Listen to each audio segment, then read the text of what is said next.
안녕하세요. 모든 사람들의 가장 첫 번째 소망은 아프지 않고 건강하게, 그러니까 무병장수하는 것이 아닐까라고 생각해 보는데요.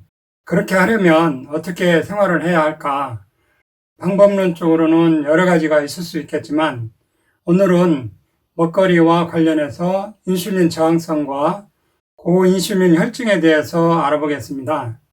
먼저 인슐린이 어디에서 분비되고 주로 하는 일이 무엇인지부터 보겠습니다.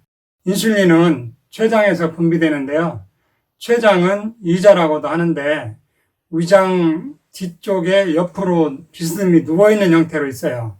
앞에서 보면 위장에 가려져 있기 때문에 여러 진단검사를 할 때 자세히 관찰하지 않으면 질병이 있어도 잘 발견하지 못하는 경우가 있어요. 이 췌장세포에는 알파세포, 베타세포, F세포가 있는데 인슐린은 베타세포에서 분비가 됩니다. 그러면 인슐린은 아무 데나 분비되느냐? 그것은 아니고요. 아주 정밀하게 짜여진 신호에 따라서 분비되는데요. 인슐린이 분비되는 과정을 보면 우선 우리가 밥을 먹으면 탄수화물이 포도당으로 소화되고 이 포도당이 소장 점막에서 흡수될 때 아무렇게나 쑥 들어오는 것이 아니고 소금기 나트륨이 있어야 포도당이 소장 점막 안으로 쉽게 들어와요. 그러니까 너무 싱겁게 먹어도 안 되는 이유예요. 소장에서 나트륨의 도움으로 흡수된 포도당이 혈액을 따라 췌장세포에 들어가면 이 포도당이 베타세포 안에서 먼저 태워지면서 나오는 에너지로 칼륨이 동원되고 이어서 칼슘이온의 도움을 받으면서 베타세포 안에 있던 분비소낭이라고 하는 작은 주머니 안에서 인슐린이 혈액으로 뿅뿅 뿜어져 나와요. 그러면 이 인슐린이 혈액을 따라 근육세포로 가서 근육세포에는 인슐린과 결합하는 부위가 있는데 이것을 인슐린 수용체라고 해요. 인슐린이 수용체에 결합을 해야 비로소 포도당이 근육세포 내로 들어가는 문이 열리게 돼요. 이렇게 혈액 속에 있던 포도당이 인슐린에 의해 일부는 근육세포로 들어가기도 하고 또 한편으로는 간으로도 포도당이 가는데 간 쪽의 포도당은 인슐린 수용체와 상관없이 혈액 속에 포도당 농도가 높으니까 농도 차이로 혈액에서 간세포로 막 들어가요. 그러니까 포도당이 많은 혈액 쪽에서 포도당이 적은 간세포로 막 밀고 들어가는 거죠. 그러다가 혈액과 간의 포도당 농도가 같아지면 더 이상 못 들어가게 되는데 그때 인슐린이 간세포에 작용해서 간에 있는 포도당을 글리코겐이라는 형태로 바꿔서 저장해요. 그러면 간의 포도당 농도가 또 낮아지겠죠. 그러면 혈액 속의 포도당이 또 간으로 들어가게 돼요.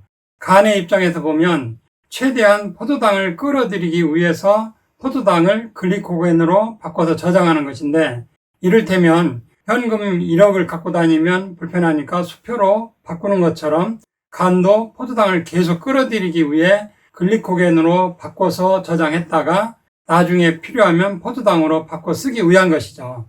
지금까지 과정을 간단히 줄여서 말하면 밥을 먹으면 포도당이 췌장세포를 자극해서 인슐린이 분비되고 인슐린은 포도당을 간이나 지방조직에 저장하고 근육세포에서는 포도당을 대사시켜버려서 혈액 속의 혈당을 낮추려고 하는 것이 인슐린의 주된 임무예요.